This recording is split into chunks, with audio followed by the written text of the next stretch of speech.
In this video, we're going to take a look at all the understandings we have picked up about linear inequalities. So again, starting to really focus on big ideas. Big ideas of inequalities are inequalities. They indicate a relationship between two known or unknown amounts. And they're sort of like equations in that way, except the relationship isn't necessarily always equal. Like in this example, we know from counting that 3 is smaller than 15 is, and this inequality symbol is telling us that's the relationship between 3 and 15. Not too spectacular because we know both values. The other inequality symbols that are going to show up might look like that one instead. And since they're the same numbers and the same quantities, and we know 15 is bigger than 3 is, we can see how kind of which side of this symbol is pointing is going to tell you which is smaller and which is bigger. The tiny little point points to the smaller, bigger opening points to the bigger. That's whether it's this way, 3 is on the small side, or this way, 3 is on the small side. So inequalities can be read both forwards and backwards, or at least understood forwards and backwards. What if you had something like this? Well, let's see, 10 is greater than or equal to 7 plus 3. So 7 plus 3 is 10. So I think it's really important in this one that we point out this equal to sign underneath.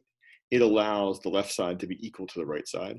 Whereas over here, this was strictly one side was bigger than the other. So that equal to sign allows things to be equal, and that's going to play out.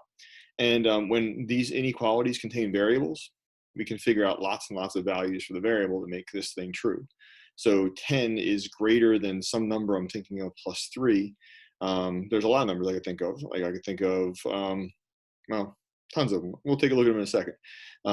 When we graph inequalities, it's because we have to put points on every single possible solution.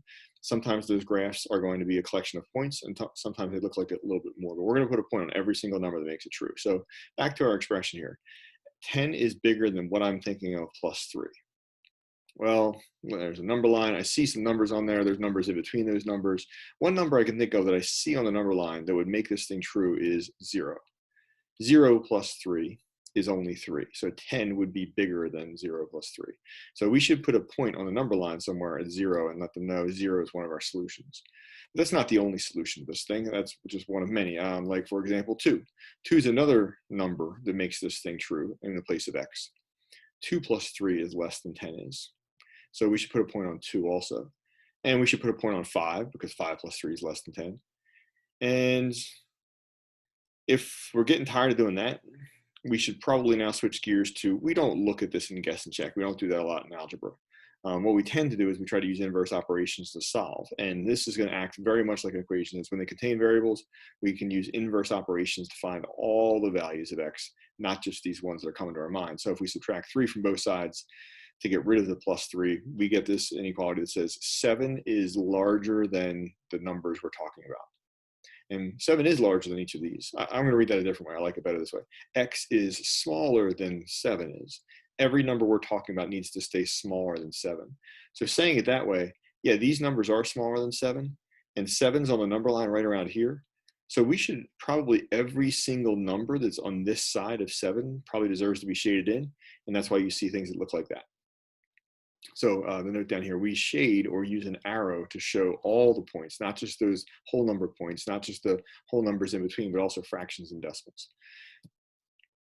Next big idea that we should be thinking of and should be aware of with inequalities, that some inequalities include endpoints. They allow for equality as well as less than or greater than. We talked about that a little bit. And then others don't.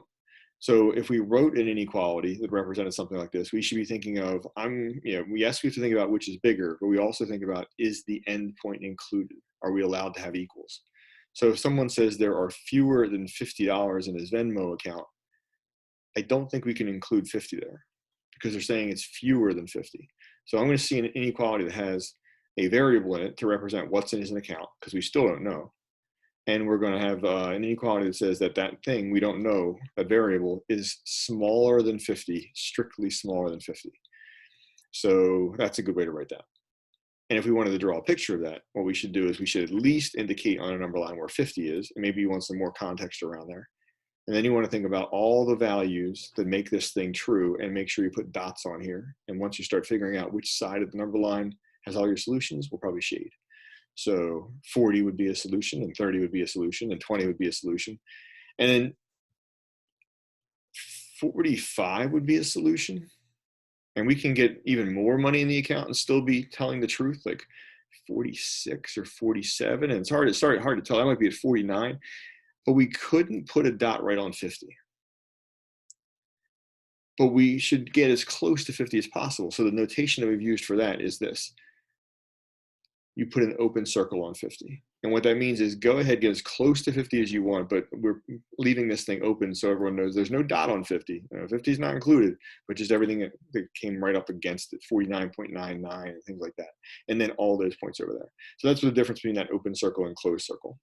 And there's been other representations of that too. So the big idea is some inequalities include the endpoints. We'll use closed points like we did in the previous example. And then if it doesn't include the endpoint, then we'll use an open circle at the endpoint instead.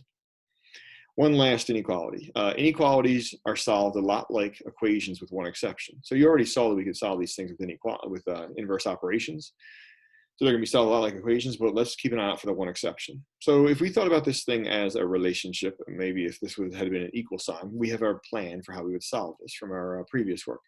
We're going to do the exact same thing, and we're just going to keep an eye out for one exception. I'll let you know when we get there. So I probably would clean up the left-hand side. I find another way to write -5 times the quantity 2x plus 3. So that it would be easier to apply inverse operations. So I'd distribute, and I would get -10x minus 15 standing in the place of the original.